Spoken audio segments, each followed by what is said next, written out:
Ya, Assalamualaikum warahmatullahi wabarakatuh dan selamat malam. Salam sejahtera. Terima kasih bersama kami dalam Bicara Naratif pada malam ini. Sudah pastinya di saluran berita RTM dan juga di TV1. Apa yang dapat kita simpulkan dan kita korelasikan daripada perutusan oleh Yang Amat Berhormat Perdana Menteri pada petang tadi, iaitu Pelan Pemulih yang mana menjadi rangka dan juga dasar terbaru kerajaan dalam kita memerangi pandemik COVID-19, bukan sahaja bercerita tentang peruntukan dari segi sektor ekonomi, tetapi juga bagaimana program imunisasi COVID-19 kebangsaan dijadikan sebagai exit strategi ataupun catalyst kepada bagaimana kita mempercepatkan proses pemulihan negara. Untuk kita bercakap lebih lanjut, sudah pasti secara spesifiknya, iaitu program imunisasi COVID-19 kebangsaan, tanggungjawab bersama. Bukan saja tanggungjawab kerajaan, tetapi tanggungjawab kita untuk melindungi diri dan juga melindungi semua. Pada malam ini saya amat berhati untuk bersama dengan Profesor Madya Dr. Muhammad Gaus Muhammad Azam, Penasihat Sains kepada Menteri Sains, Teknologi dan Inovasi. Assalamualaikum, selamat malam Prof. Madya Dr. Apa khabar? Waalaikumsalam Ismail, baik Alhamdulillah. Terima kasih bersama kami dalam Bicara Naratif pada malam ini. Sudah pastinya kita nak melihat, ya Prof. Dr. Ini satu persoalan yang penting kerana masyarakat ingin tahu apakah kini proses yang sedang dilalui dalam fasa-fasa yang sedang dilakukan dalam PICK ataupun program imunisasi COVID-19 kebangsaan.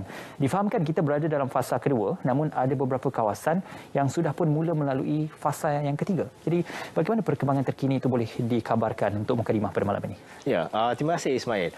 Jadi ya betul, kita sekarang berada di fasa 2 ke fasa 3. Jadi kita ada setengah negeri yang telah bermula fasa 3. Jadi dia masih melakukan fasa 2 dan fasa 3 seperti di Bukit Jalil, ya. Bukit Jalil, PBB Bukit Jalil kita telah khaskan untuk fasa 3, tetapi PBB lain masih melakukan fasa 2 untuk menghabiskan yang fasa-fasa 2. Terdapat juga negeri-negeri seperti Sarawak yang telah mengumumkan mereka telah memulakan fasa 3 juga, kerana mereka telah habiskan fasa 2 mereka, iaitu orang-orang yang berumur 60 tahun ke atas, orang-orang yang OKU, yang mempunyai masalah kesihatan. Jadi kita sekarang di antara fasa 2 dan fasa 3. Kita cuba nak habiskan fasa 2 secepat mungkin supaya kita boleh menjalankan sepenuhnya di fasa 3. Saya juga ingin mengatakan ramai yang bertanya, kita telah bermula fasa 3 tapi masih ada fasa 2 yang mungkin tak mendaftar lagi ataupun tak dapat lagi vaksin. Saya nak cakap bahawa jangan risau, kerana jika mereka telah mendaftar untuk vaksin, satu, mereka akan mendapat temu janji mereka dalam masa yang terdekat. Ya. Dan juga jika mereka belum mendaftar dan sekarang mereka ingin mendapatkan vaksin dan mereka mendaftar, mereka akan menjadi prioriti. Walaupun kita telah bermula fasa 3, katakanlah dalam seminggu lagi kita telah bermula fasa 3, ada orang umur 60 tahun ke atas belum mendaftar, ya, mereka diletakkan di atas dan mereka akan mendapat temu janji secepat mungkin. Itu dijadikan keutamaan dan mereka akan dijadikan keutamaan, ya, betul. Okey, sudah pasti kita nak memberikan pendahuluan kepada mereka yang dikategorikan dalam fasa-fasa mengikut kepada jujukan dan juga susunan tersebut. Prof. Madya Doktor, ini satu persoalan yang cukup memberikan, kita kata, bagaimana kita boleh membawa gambaran kepada komitmen yang ditunjukkan oleh MOSTI dan juga pihak KKM. Kalau dahulunya digambarkan mungkin kita boleh mencecah maksimum lebih kurang 100,000 lebih untuk sehari suntikan vaksin diberikan, tetapi yang menakjubkan adalah 250,000 suntikan dapat diselesaikan dalam masa sehari. Jadi bagaimana perkara ini dimobilisasikan dan juga digerakkan dalam mencapai angka 250,000 itu? Ya, betul. Kita mula-mula meletakkan sasaran lebih kurang 150,000 sehari dalam bulan Jun. Dan mungkin kita pergi ke 200-250 pada bulan Julai. Tetapi dengan kita mendapat lebih banyak vaksin yang telah dihantar pada bulan Jun, dan juga kita telah meningkatkan kadar utilisasi setiap negeri, di mana kebanyakan negeri sekarang menggunakan 90% daripada vaksin mereka. Ya? Dan juga penghantaran setiap minggu yang banyak. Sebab itu kita boleh meningkatkan, bukan melepasi 200,000, tapi kita telah melepasi 250,000 dalam berhari-hari berturut-turut. Ya, minggu lepas banyak hari yang telah melepasi 250,000 dengan kadar setinggi 268,000 sehari pada 24 Jun hari itu. Itu adalah kita punya sekarang maksimum yang kita telah capai. Dan insya-Allah dalam masa beberapa hari lagi, minggu ni dan minggu depan, kita mungkin boleh pergi lebih lagi daripada itu. Terutamanya apabila kita masuk bulan Jun, di mana kita menjangkakan lebih banyak vaksin akan terima. Jadi memang selama ini masalah kita yang paling besar adalah bekalan vaksin. Perolehan. Bukannya kita punya kapasiti. Even sekarang pun kita melakukan 268,000, kita telah menggunakan 90% vaksin yang kita ada. Ya? Jadi memang kalau dapat lagi vaksin yang banyak kita terima, bekalan-bekalan vaksin yang kita terima, kita boleh meningkatkan lagi kadar vaksinasi kita di seluruh negara. Ya, itu satu perkara yang perlu kita berikan pemahaman kepada masyarakat, kerana membawa masuk vaksin itu bukan semudah kita bawa masuk dan kita terus berikan. Perlu melalui proses pengesanan, pengujian dan juga pengesahan daripada pihak NPRA juga.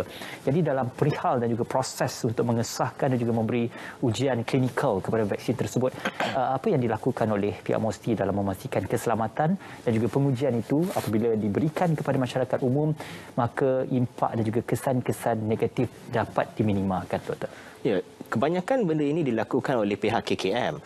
So pada pertamanya kita akan mengkaji, sebelum kita membeli sesuatu vaksin, kita akan mengkaji data-data mereka. Ya, ini yang dikatakan mendapat kelulusan daripada NPRA. Jadi mereka harus memberi data-data daripada ujian klinikal mereka kepada pihak NPRA. Pihak NPRA akan menganalisis menggunakan pakar-pakar yang ada di seluruh Malaysia, ya, dan mereka akan menilai semua data-data ini, dan jika ianya diberi kelulusan bahawa ianya telah terbukti selamat, berkesan dan dapat menghasilkan antibody, ya, di badan kita untuk melindungi kita daripada COVID-19, ia akan diluluskan. Dan apabila ianya diluluskan, baru kita boleh bawa masuk vaksin. Dan setiap kali vaksin-vaksin ini dibawa masuk juga, setiap batch yang dihantar masuk perlu melalui ujian-ujian juga. Kita harus melihat bahawa ianya tidak rosak. So ianya masih, seperti yang dia katakan, potensi test. Ianya masih boleh berfungsi dan masih aktif jika kita berikan di badan kita. Jadi data-data itu setiap kali batch sampai, NPRA harus lihat dulu bahawa ianya telah melalui semua kriteria-kriteria yang diperlukan, baru vaksin ini akan dihantar kepada PPV untuk diberikan kepada rakyat. Jadi banyak sebenarnya proses-prosesnya. Dan juga sama seperti Sinovac juga, di mana kita ada Pharma Niaga untuk membuat proses fill and finish, membotolkan. Masa Sinovac menghantar vaksin mereka secara pukal, Pharma Niaga akan mengisikannya di dalam botol. Dan selepas mereka mengisi dalam botol ini, mereka perlu menghantar kepada ujian juga. So itu juga mengambil 2 minggu lebih. Untuk memastikan bahawa proses pembotolan itu tidak merosakkan vaksin tersebut. Kerana ini adalah sesuatu yang kita akan masukkan dalam badan rakyat, ya. Jadi kita kena pastikan bahawa benda itu betul. So sebagai contoh, Sinovac jika sampai stok-stok pukal ini, ia mengambil masa hampir sebulan sebelum ianya boleh digunakan. Kerana dia ada proses pembotolan, kemudian mereka harus membuat semua proses-proses untuk pastikan ianya selamat dan aktif. Doktor, persoalan dasar tentang jenis vaksin, kadar keberkesanan, efisiensi, efikasi vaksin itu mungkin sudah tidak boleh lagi untuk diperdebatkan, kerana sekurang-kurangnya yang penting adalah satu dos suntikan itu diberikan dan juga diperoleh oleh masyarakat untuk kita mencapai herd immunity. Cumanya apabila pihak kerajaan dan juga pihak MOSTI memutuskan untuk membawa masuk pelbagai jenis brand ataupun jenis vaksin yang baru, contohnya CanSino, Johnson & Johnson dan juga beberapa lagi yang akan difikirkan sesuai, bagaimana perkara tentang variasi jenis-jenis vaksin ini akan memberikan satu lagi kita kata catalyst ataupun pemudah cara dan juga mempercepatkan lagi program imunisasi COVID? Ya, antara tujuan kita membawa vaksin-vaksin yang berlainan masuk ialah kerana apabila kita melakukan pembelian dulu, masih tidak banyak lagi data. Jadi semua pembelian kita, syarat pertama yang kita berikan kepada mereka adalah ia harus melepasi NPRA. Jadi sehingga walaupun kita telah tanda tangan, selagi tak melepasi NPRA, kita tidak membawa masuk vaksin-vaksin tersebut dan kita tidak membayar mereka. Lepas mereka dapat NPRA punya kelulusan, baru kita bawa mereka masuk. Jadi dari segi efikasi, dari segi keselamatan, semua NPRA dah tengok apa sahaja vaksin yang diluluskan oleh NPRA adalah selamat dan berkesan. Saya tidak risau. Jadi apabila kita telah membawa vaksin-vaksin ini masuk, kita mendapat jadual-jadual yang berasingan dari segi penghantaran vaksin. Seperti contoh Pfizer, mereka mengatakan pada suku tahun pertama mereka hanya boleh hantar dalam 1 juta sahaja vaksin. Sebab itu fasa pertama kita hanya memberikan 500,000 frontliner kita. Sebab kita tahu vaksin yang kita akan terima dalam suku tahun pertama daripada Februari ke April hanya 1 juta. Kemudian dia akan bagi tahu suku tahun kedua, ketiga dan keempat. Tetapi ianya agak perlahan pada awal-awalnya. Jadi kita meletakkan juga vaksin lain seperti Sinovac yang mereka boleh bawa masuk secara cepat. Pada sebagai contoh sekarang ya, pada bulan Jun, pada bulan Mei banyak kita punya vaksin daripada Sinovac. Dan kita telah melihat Sinovac, AstraZeneca juga telah masuk, Pfizer, semuanya berkesan. Semuanya yang paling penting dapat melindungi kita daripada severe COVID dipanggil, COVID yang teruk. Severe COVID di mana jika anda kena severe COVID ini yang boleh menyebabkan kes hospital, masukan atau hospitalization. Itu semua vaksin boleh mengurangkannya sehingga 100%, 90 ke 100% pengurangan. Ya, Doktor, saban hari kita menyaksikan taburan data ataupun beberapa kita kata peratusan yang diberikan oleh JKAV khususnya dalam pemberian satu dos vaksin di peringkat nasional dan juga dos yang kedua vaksin. Ya, betul. Ada juga pihak yang memberikan persoalan, apakah tidak cukup kita menggunakan taburan data kepada satu dos vaksin untuk kita menjadikan ia sebagai asas kepada kita ke arah imuniti kelompok berbanding kita perlu menunggu masa untuk melengkapkan vaksin yang kedua. Jadi bagaimana penilaian yang dilakukan oleh pihak MOSTI dan KKM dalam melihat vaksin yang pertama ini mungkin masih belum mencukupi untuk menetapkan inilah garis masa untuk imuniti kelompok yang akan dicapai? Ya, okey. Jadi ada beberapa perkara di sini. Pada mulanya kita telah melihat statistik yang diberikan. Kita telah memberi sebanyak 5 juta dos pertama dan juga lebih 2 juta telah mendapat dos kedua. Jadi itu adalah lebih kurang 16% untuk dos pertama dan 6% untuk dos kedua. Apabila kita melihat pada awal tahun, kebanyakan negara-negara luar seperti US, Kanada, UK, mereka telah memberi fokus kepada sekurang-kurangnya 1 dos kepada seramai yang mungkin. Okey. Tetapi apabila sekarang ni kita melihat kebanyakan negara-negara ini juga telah memendekkan dos kedua. Ini adalah kerana data-data yang telah dilihat di sana, perlindungan 1 dos cukup untuk memberi perlindungan kepada COVID virus yang biasa. Tetapi apabila varian-varian baru telah muncul, 1 dos tidak cukup untuk memberi perlindungan yang diharapkan. Jadi mereka perlu memendekkan daripada yang dos kedua tu supaya seramai mungkin boleh dapat sepenuhnya dos 1 dan dos 2. Baru mereka lihat apabila rakyat mereka mendapat 2 dos, perlindungannya sangat tinggi. Sebagai contoh, data yang ada di UK, AstraZeneca dan juga Pfizer apabila 1 dos hanya mendapat lebih kurang 33% perlindungan. Tetapi apabila mereka mendapat 2 dos, dia boleh meningkat ke 90% untuk varian Delta. So varian Delta ni sekarang kita banyak bercakap mengenai varian Delta, dia telah merebak di banyak negara dan di UK juga 90% ya. Varian Delta. Jadi kita sedang mengkaji, melihat data-data daripada negara-negara luar ini. Jadi sebab itu juga seperti kita lihat dalam pelan pemulihan, kita punya target untuk vaksinasi adalah berdasarkan dos lengkap. Kerana kita harus mengambil kira varian yang ada sekarang di dunia. Okey. Kita tahu macam mana mood ataupun cara pengagihan vaksin itu diberikan. Apabila mungkin kalau ambil contoh Pfizer, satu vial itu boleh memberikan sehingga lebih 6 dos. 6 kan? dos, ya. Jadi persoalan yang terbit juga adalah tentang apakah dalam kita melengkapkan 2 dos itu akan ada disimpan dos kedua itu untuk orang yang sudah mendaftar ataupun didahulukan mungkin untuk vial-vial yang sudah tersedia itu tidak perlu menunggu untuk melengkapkan seseorang itu untuk dos kedua, tetapi diberikan dos pertama untuk orang lain terlebih dahulu supaya tidak berlaku satu masalah pembaziran, yang kedua masalah menunggu terlalu lama untuk mereka yang belum mendapat first dose ataupun suntikan pertama. Ya, betul. Kita pada awalnya memulakan vaksinasi kita kerana kita tidak tahu kadar penghantaran vaksin setiap minggu sama ada mereka dapat mengikut jadual. Jadi pada awalnya kita menggunakan satu polisi di mana kita bagi satu, kita simpan satu dalam peti ais untuk memastikan orang itu akan dapat dos kedua. Tapi setelah kita lihat daripada Februari sehingga Mei, penghantaran terutamanya Pfizer sangat tepat pada masanya. Mereka kata setiap minggu mereka akan hantar banyak ni, banyak ni, banyak ni. Memang mereka hantar dan seperti dalam masa dijanjikan. Ya, seperti yang dijanjikan dalam 3 bulan memang mereka hantar ikut janji. So apabila itu berlaku, kita lihat okey, kita boleh meninggikan lagi kadar utilisasi vaksin kita. Sebab itu daripada 50% kita tinggikannya sehingga ke sekarang 90% daripada vaksin kita digunakan. Kita tak simpan dos kedua kerana kita boleh jangkakan bila vaksin-vaksin yang akan sampai pada minggu-minggu akan datang dan kita boleh orang cakap letak tepi vaksin-vaksin yang belum sampai lagi untuk orang dapat dos kedua. Jadi kita tidak simpan lagi dos kedua sekarang, kita bagi je dulu.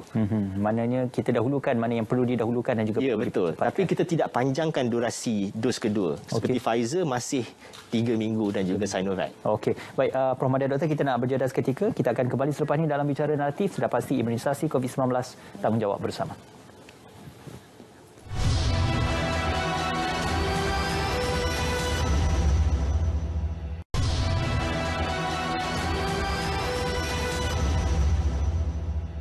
Marilah sama-sama kita menonton Salam Baitullah yang akan bermula pada 6 Julai nanti sehingga 20 Julai 2021 di saluran berita ATM dan juga di TV1. Dalam Bicara Naratif pada malam ini, imunisasi COVID-19 tanggungjawab bersama, masih lagi bersama Prof. Madya Dr. Muhammad Gaus Muhammad Azam, Penasihat Sains kepada Menteri Sains Teknologi dan Inovasi. Prof. Madya, persoalan teknikal berkenaan penghasilan vaksin itu sendiri. Ada yang membanding bezakan apa yang dimaksudkan dengan vaksin yang dihasilkan daripada virus yang ataupun dimatikan dan juga virus yang vaksin yang dihasilkan daripada mRNA virus COVID-19 itu sendiri. Apa perbezaannya dan mungkin ia membawa kepada mungkin kesan kepada tubuh badan dalam perbezaan itu? Ya, dari segi penghasilan vaksin ini, ia menggunakan teknologi-teknologi yang berbeza. Teknologi yang kita panggil, yang biasa kita gunakan sebelum ini adalah virus yang telah dinyah-aktifkan atau inactivated virus. Dan ini adalah virus seperti Sinovac. Sinovac menggunakan teknologi yang lama, yang di mana mereka membiak virus ini dengan banyak, kemudian mereka mematikan virus COVID-19 ini dan mereka jadikannya vaksin. Jadi itu adalah yang teknologi yang memang tersedia ada. Dan sekarang kita melihat pada ketika ini dua teknologi baru dan terutamanya mRNA diketengahkan juga. Iaitu satu ialah yang mRNA virus yang daripada Pfizer, satu lagi adalah adenovirus vektor daripada AstraZeneca sebagai contohnya. Dari segi penghasilan vaksin, penghasilan vaksin menggunakan inactive virus ini adalah lebih mahal secara amnya. Dan penghasilan vaksin menggunakan adenovirus atau mRNA ini lebih murah kerana mereka tidak perlu menghasilkan virus yang hidup. Jadi mereka punya fasiliti apa semua tidak perlulah setinggi tahapnya yang seperti inactivated. Jadi untuk adenovirus seperti vaksin AstraZeneca, apa mereka lakukan ialah mereka mengambil satu virus yang bernama adenovirus, sebab itu dipanggil adenovirus vaksin.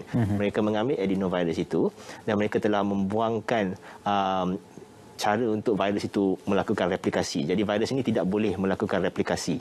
Mereka masukkan jujukan COVID yang boleh menghasilkan yang orang panggil spike protein. So mereka masukkan jujukan itu kepada virus ini dan menjadikannya vaksin. So apa yang berlaku ialah apabila kita mencocok vaksin adenovirus dalam badan kita akan menghasilkan spike protein. Dan spike protein coronavirus ini akan menghasilkan antibody lah untuk mengenal pasti spike protein ini. mRNA juga lebih kurang sama. So kalau adenovirus mereka menggunakan DNA, mRNA adalah satu lagi molekul yang sedikit berlainan, tetapi ia juga boleh dilakukan secara sintesis. Jadi untuk menghasilkan mRNA juga sangat lebih mudah. Jadi mRNA ini dia merupakan jujukan, sama juga jujukan spike protein, tapi dia tak perlu dibawa oleh virus yang lain. Jadi inilah mereka katakan mereka ambil mRNA ini, mereka salutkannya dengan lipid nanopartikel dan jadikannya vaksin. Dan apabila kita injek dalam badan kita, jujukan mRNA ini akan menghasilkan spike protein coronavirus.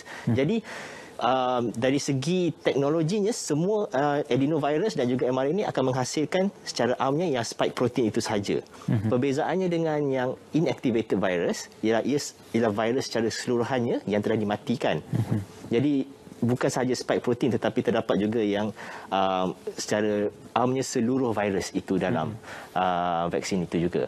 Jadi perbezaan teknologi ini hanya berbeza apabila kita menghasilkan vaksin ini. Tapi apabila ia telah menjadi vaksin, kita telah melihat bahawa semua vaksin-vaksin ini berkesan dan juga selamat. Okey, mungkin dalam kata mudah, vaksin ini digunakan untuk memberi pengenalan kepada antibodi kita supaya membuat persediaan apabila mungkin terkena ataupun terjangkit dengan virus. Ya, betul. Semua vaksin-vaksin ini tujuan utama dia untuk memberi pengenalan terhadap virus tersebut di badan kita supaya badan kita lebih bersedia. Bila virus yang betul masuk ke dalam badan kita, ia akan dimatikan. Okey. Doktor, berlanjutan daripada kita bercerita tentang tindak balas antibodi badan terhadap vaksin yang dicucuk ke dalam tubuh badan seseorang, golongan itu, apa yang kita dapat lihat, ada beberapa laporan sebelum ini. AstraZeneca dilaporkan ada laporan mereka yang disuntik dengan vaksin itu telah pun mendapat mungkin pembekuan darah dalam tubuh badan. Ada yang dilaporkan kononnya menemui ajal ataupun ada kes-kes kematian dilaporkan. Pertama, apakah laporan itu benar? Dan yang kedua, kalau benar pun ianya berlaku, apakah ia berpunca daripada suntikan vaksin itu sendiri? Ya, kita telah melihat apabila negara-negara di Eropah dan UK telah menggunakan banyak vaksin AstraZeneca dan juga di Amerika mereka menggunakan Johnson & Johnson. Mereka dapati terdapat beberapa orang yang telah mengalami pembekuan darah ini. Tapi setelah mereka melihat secara keseluruhannya, peratus mereka yang mendapat pembekuan darah ini hanya adalah 0.0004, iaitu 4 dalam 1 juta orang. Jadi ianya sangat rendah sebenarnya kalau kita bandingkan dengan perokok.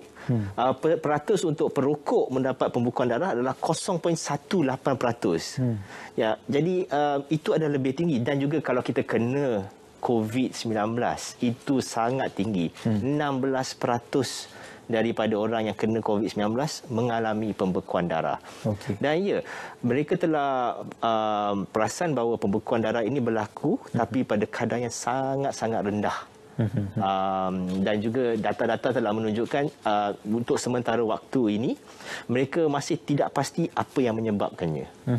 Tapi ianya boleh sekarang kita dah tahu ianya berlaku, kita boleh cari langkah-langkah untuk mitigasi benda ini berlaku. Okey, ini mungkin satu lagi persoalan yang sedikit bersifat teknikal tentang kita melihat daya tubuh badan manusia untuk diberikan pengenalan kepada vaksin tersebut. Ya, ada juga yang bertanya, kalau sistem imun dalam badan itu rendah, contohnya mereka yang mempunyai kanser ataupun mempunyai penyakit-penyakit komorbid dan sebagainya, bagaimana daya tahan ataupun antibodi itu boleh bertindak balas terhadap vaksin? Tidakkah vaksin itu sendiri akan menumpaskan antibodi yang lemah itu dan memberi kesan kepada tubuh badan? Ya, itu juga satu data-data yang kita lihat dalam ujian klinikal yang mereka lakukan. Ya, mereka juga masa mereka lakukan ujian klinikal ada terdapat dalam populasi itu orang-orang yang mempunyai sistem imun yang lemah, mempunyai orang panggil komorbid, ya, penyakit-penyakit lain. Dan didapati bahawa walaupun orang ini yang mempunyai penyakit-penyakit dan imun sistem yang lemah, mereka masih boleh menghasilkan antibodi yang tinggi apabila diberi virus dan tidak memberi kesan kepada badan mereka. Kerana apa yang kita bagi ini bukan virus yang hidup ataupun kalau mRNA dan adenovirus ini bukannya virus. Jadi antibodi kita tidak perlu melawan. Cuma perlu menghasilkan antibodi terhadap vaksin tersebut. Jadi tidak ada masalah untuk siapa yang mempunyai sejarah. Mungkin sebagai contoh, Perdana Menteri kita adalah cancer survivor. Ya. Beliau pernah kena kanser dan beliau adalah orang pertama mengambil vaksin. Kita juga baru-baru ini jika melihat, kita telah beri kepada ibu-ibu mengandung. Kita ada hashtag imunisasi. Ya, bahawa kita di MITEC saja kita telah beli dalam 1,500 ibu-ibu mengandung. Dan mereka ini secara amnya mempunyai kadar imun yang agak rendah banding dengan orang biasa. Jadi pun tidak ada masalah untuk memberi vaksin-vaksin ini kepada ibu-ibu mengandung. Dan kita telah melihat juga data-data dan didapati semua vaksin, tiga-tiga vaksin yang kita gunakan di Malaysia, sama ada Pfizer, AstraZeneca atau Sinovac, semuanya boleh diberikan kepada ibu mengandung. Jadi tidak ada masalah. Dan jika ada masalah, apabila datang mengambil vaksin, akan ada satu sesi konsultasi dengan doktor dan doktor akan bagi tahu jika ada masalah, tetapi ianya sangat-sangat jarang berlaku. Okey, dan sudah pasti pakar-pakar perubatan ataupun pegawai perubatan akan facilitate ataupun membantu untuk melihat apakah ada kesan-kesan sampingan yang boleh dirawat dan juga diberikan bantuan secara secepat mungkin. Doktor, untuk CanSino dan juga Johnson & Johnson yang difahamkan akan hanya diberi dalam satu suntikan dos saja. Ini terbit persoalan tentang mengapa ada 2 dos suntikan dan juga ada 1 dos suntikan. Apakah kadar perlindungannya sama antara 1 dos dan juga 2 dos suntikan itu, dan bagaimana ia boleh membina kepercayaan kepada tentang jenis-jenis dan juga kadar suntikan yang diberikan? Ya, kita baru saja meluluskan 2 vaksin baru, iaitu vaksin CanSino dan juga Johnson & Johnson. Dan mereka ini lebih kurang sama menggunakan adenovirus. Dan mereka adalah orang panggil single shot vaksin. Vaksin yang hanya memerlukan 1 suntikan sahaja. Kita telah melihat data-data yang telah diberikan. Dan kita dapati bahawa mereka juga, walaupun 1 suntikan, boleh memberi perlindungan terhadap yang panggil COVID yang teruk, severe COVID, setinggi 90%. Jadi mereka masih berfungsi. Yang mungkin dia punya formulasi mereka ada tukar sikit, tapi ianya masih memberi perlindungan yang sangat tinggi. Jadi kita melihat bahawa kita boleh menggunakan vaksin 1 dos ini, terutamanya di kawasan-kawasan yang lebih sukar untuk untuk masuk, seperti kampung-kampung orang asli, ya, juga kawasan-kawasan pedalaman Sabah Sarawak, di mana mungkin kita perlu naik helikopter ataupun mungkin perlu menaiki bot selama 3-4 jam, ya. So daripada kita untuk masuk 2 kali untuk beri 2 dos, mungkin petugas kesihatan hanya perlu pergi sekali dan bagi kepada semua satu kampung, dan sudah mereka selesai suntikan mereka. Boleh dipercepatkan? Boleh dipercepatkan. Jadi kita ada kombinasi vaksin-vaksin ini. Okey. Ini juga persoalan yang berkaitan tentang cross vaksin ataupun mungkin kalau dos pertama itu menggunakan contoh Pfizer dan juga dos kedua menggunakan AstraZeneca. Apakah adanya ujian ataupun perbincangan yang lanjut berkenaan tentang cross vaksin menggunakan jenama dan juga brand yang berbeza untuk 1 dos dan juga 2 dos suntikan tersebut? Ya, banyak kajian sedang dilakukan, terutama di Eropah dan di UK, di mana mereka memberikan vaksin pertama AstraZeneca dan vaksin kedua Pfizer. Ya, mereka melihat apa akan berlaku jika mereka boleh campur vaksin-vaksin ini, adakah ianya masih selamat 1, adakah ianya masih berkesan 2, dan juga tahap keberkesanannya. Jadi kita sedang pantau semua ujian-ujian yang dilakukan di UK. Untuk sementara waktu kita lihat bahawa ianya nampak selamat, selamat, tetapi kadar perlindungan yang diberikan mungkin kita tidak pasti lagi. Jadi kita sedang melihat data-data yang sedang keluar. Sekarang banyak data-data sedang keluar mengenai pencampuran vaksin ini. Jadi jika kita lihat ianya memberi kebaikan, mungkin kita boleh pertimbangkan. Tapi untuk sementara waktu ini kita masih menggunakan dos pertama dan dos kedua pada vaksin yang sama, kerana itu datanya sudah bagi solid, ya, sangat kuat, dan kita tahu ianya selamat. Dan pencampuran vaksin ini kita akan lihat dan pertimbangkan jika ianya juga selamat dan berkesan. Okey, doktor, tadi doktor menyentuh tentang varian Delta. Apakah perlunya kita ada suntikan yang ketiga untuk kita mendepani varian Delta ini?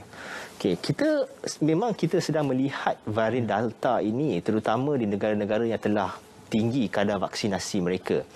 Dan kita juga melihat terdapat negara-negara yang sedang melakukan juga ujian untuk dia panggil booster dose, iaitu dos ketiga.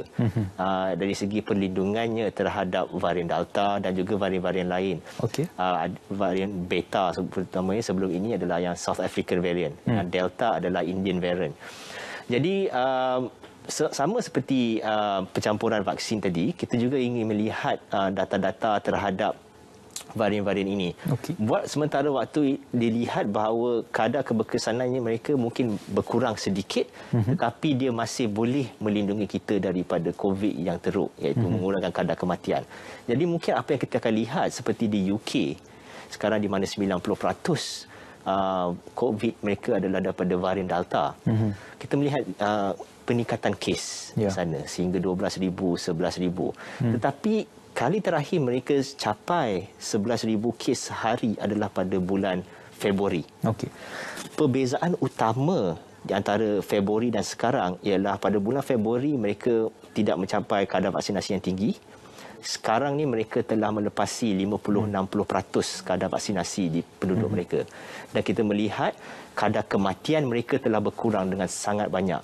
Pada bulan Februari, kadar kematian mereka adalah 500-600 sehari. Sekarang ini kita melihat pada kadar kes yang sama, kadar kematian mereka telah berkurang sehingga ke 10, 11. Itu lebih kurang 50 kali ganda berkurang. Dan itu adalah tujuan utama vaksin, melindungi kita daripada dan menurunkan kadar kematian. Perubahan yang drastik untuk kita mengelakkan kesan-kesan yang lebih parah daripada virus COVID-19. Doktor, kita akan kembali berehat seketika, semuanya kembali nanti dalam Bicara Naratif.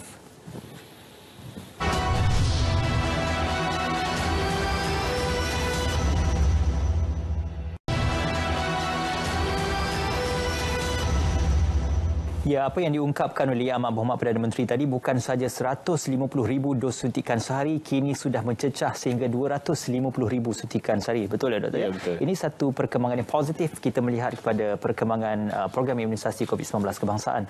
Permada Doktor, tadi kita banyak bercerita tentang bagaimana kajian-kajian dilakukan untuk memastikan adakah dos ketiga itu ada keperluan dan juga rasional di sebalik dos ketiga diberikan. Untuk kita memberikan kesimpulan yang lebih jelas dan juga lebih dekat, apakah relevan dan juga rasional untuk pemberian dos yang ketiga? Ya, seperti kita kata tadi ya, varian merupakan satu yang kita boleh merisaukan kita. Jadi kita melihat bagaimana pemberian dos ketiga mungkin boleh meningkatkan lagi kadar antibodi kita dan dapat memberi perlindungan yang lebih tinggi terhadap varian. So kajian-kajian telah dilakukan seperti Pfizer, AstraZeneca telah menguji satu vaksin mereka yang telah diubah sedikit spesifik untuk varian-varian ini. Jadi mungkin dos ketiga adalah lain sikit daripada dos pertama kedua yang kita dapat. Dia telah ubah jujukan dia untuk lebih mengenali varian-varian baru ini. So mungkin jadi dos ketiga kita, dan mereka sedang melakukan ujian klinikal.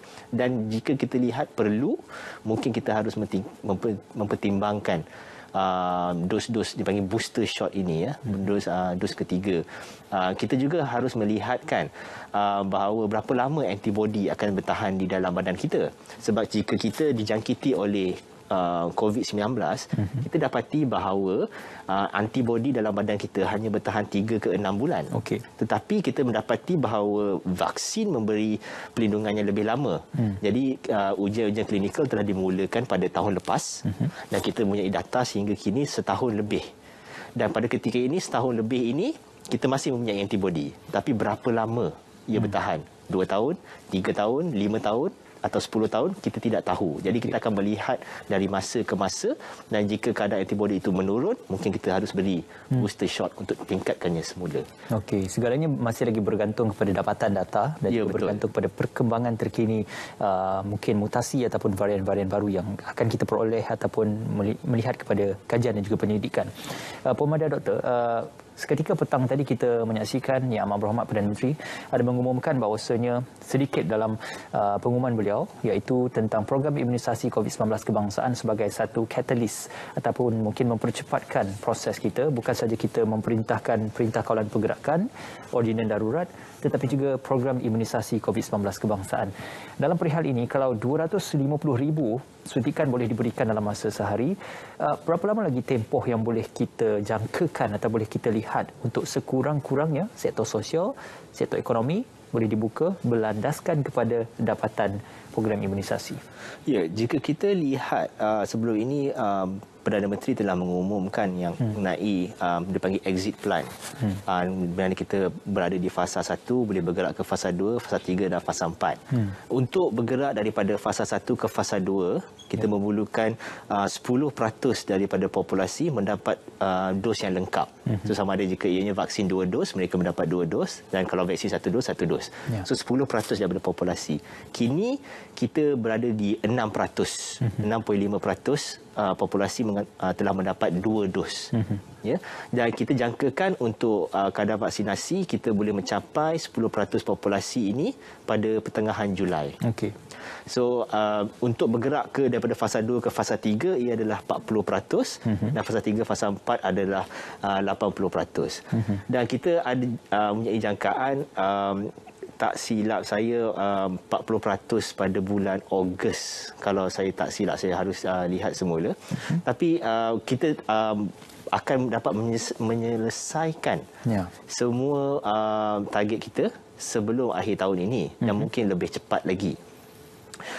Kita telah dapati bahawa dengan penambahan bekalan vaksin yang sangat banyak, kita punya pemberian dos sehari juga boleh meningkat lebih lagi daripada 260,000. So kita target untuk mencapai hingga 400,000 sehari pada bulan Ogos, di mana kita di situ tahap puncak lah, sebelum kita menghabiskan beberapa negeri. Sebab beberapa negeri seperti Selangor, Sarawak, kita jangkakan boleh diselesaikan pada bulan Ogos. Jadi pada ketika itu kita harus.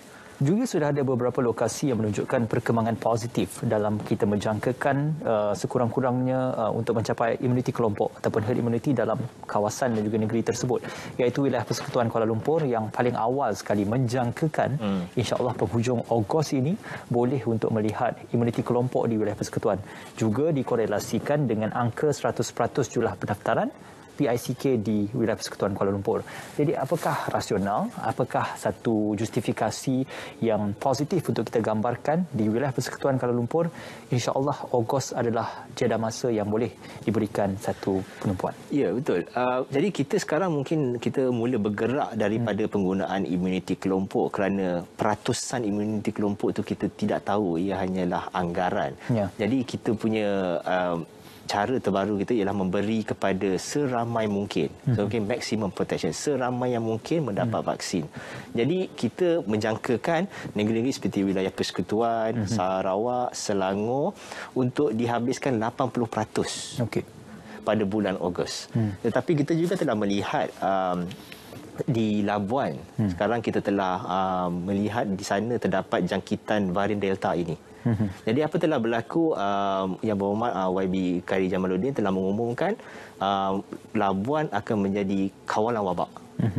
Sebab kita tak nak varian Delta ini keluar daripada Labuan dan menjangkiti lebih ramai orang. Jadi kita telah menghantar vaksin yang banyak kepada Labuan. Tapi Labuan pun tidak besar, ya, 100,000 penduduk saja. Untuk kita mencapai 80% mungkin lebih awal.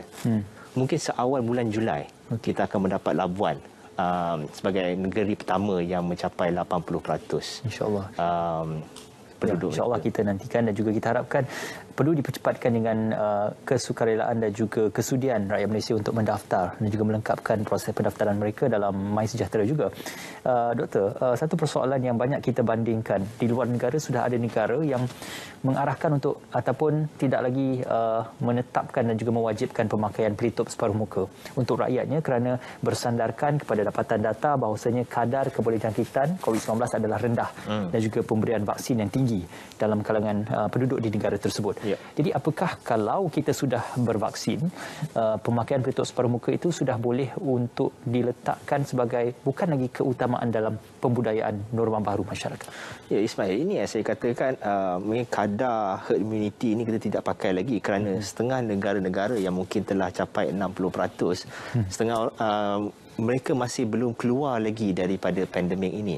Di mana terdapat juga negara-negara yang telah melebihi 60% ini telah mengeluarkan guideline yang baru di mana mereka tidak perlu memakai penutup muka di dalam indoor, di dalam bangunan atau di dalam rumah ataupun mungkin di dalam shopping kompleks.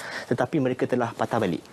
Kerana mereka telah melihat apabila mereka telah membenarkan orang untuk membuka penutup muka, kadar jangkitan telah meningkat semula. Walaupun kadar vaksinasi mereka telah melebihi 60%. Jadi antara mungkin varian baru yang jadi penyebab ini ataupun mungkin 60% itu tidak cukup. Mereka mungkin perlu tinggi lagi. Mungkin 70, 80%, 90% daripada populasi mereka baru mungkin mereka boleh patah balik kepada pembukaan mas. Tapi buat pada ketika ini pelindungan muka telah diwajibkan semula terhadap even negara-negara yang telah mempunyai kadar vaksinasi yang tinggi. Kalau kita tidak menggunakan terma imuniti kelompok, apakah capaian ataupun mungkin penanda aras baseline yang kita boleh gunakan untuk menetapkan inilah masanya untuk sedikit demi sedikit sektor sosial dan sektor ekonomi boleh dibuka melalui kadar peratusan pemberian vaksin. Di manakah ambang ataupun threshold yang boleh ditetapkan untuk vaksinasi tersebut? Ya, itu yang di sini kita letak di Malaysia, di mana vaksinasi penuh harus dilakukan, sekurangnya 10% untuk kita bergerak ke fasa 2 untuk buka sedikit ekonomi kita. Kemudian untuk gerak ke fasa 3, 40%. Mendapat 2 suntikan dan akhirnya 80% untuk kita bergerak ke fasa 4. Dan kita akan melihat dari fasa ke fasa dari segi kita punya kadar vaksinasi dah meningkat, bagaimana dengan kes kita, adakah ia masih meningkat ataupun dia akan menurun. Dalam keadaan yang paling baik, kita melihat kadar vaksinasi kita meningkat, kes juga telah menurun dan juga kadar kematian menurun dengan mendadak. Okey. Pada ketika itu mungkin KKM akan melihat semula data-data yang ada dan boleh memberi penukaran terhadap SOP-SOP. Mungkin dilonggarkan sedikit demi sedikit untuk memastikan kita tidak kembali kepada wave yang baru dipanggilkan. Jadi saya rasa susah untuk dikatakan pada sekarang. Kita menjangkakan akhir tahun, tapi ianya belum pasti lagi. Kita harus melihat bagaimana dan apa juga berlaku apabila kita mula membuka semula perlahan demi perlahan. Antara benda yang saya ingin melihat adalah, sebagai contoh kita lihat Euro di stadium bola penuh. Dah penuh. Kita lihat ribu. Mereka mungkin telah divaksinasi. Dan kita lihat selepas ini apa akan berlaku jika ada kes-kes baru. Sebab saya tahu seperti di UK, mereka telah menjadi negara yang merah semula kerana mereka telah membuka ekonomi mereka dengan banyak. Dan walaupun mereka mempunyai kadar vaksinasi yang tinggi, kes mereka telah meningkat. Di Eropah masih biru, tapi kita tidak tahu selepas ini. Jadi mungkin ini sesuatu yang kita lihat. Jika kita benarkan, seperti mereka telah membenarkan pengkumpulan, mungkin stadium separuh penuh, adakah kes akan meningkat? Jika ianya tidak meningkat, itu yang kita mahu. Tapi jika ianya meningkat, kita harus lihat semula apa yang harus kita lakukan supaya ini tidak berlaku lagi. Ya, sememangnya dapatan data seperti itu yang akan membantu sebarang keputusan dan juga sebarang penilaian keputusan yang akan diambil oleh pihak MOSTI ataupun pihak KKM dan juga pihak Kerajaan Malaysia. Doktor, kita nak kembali berjeda seketika, semuanya kembali dalam Bicara Naratif.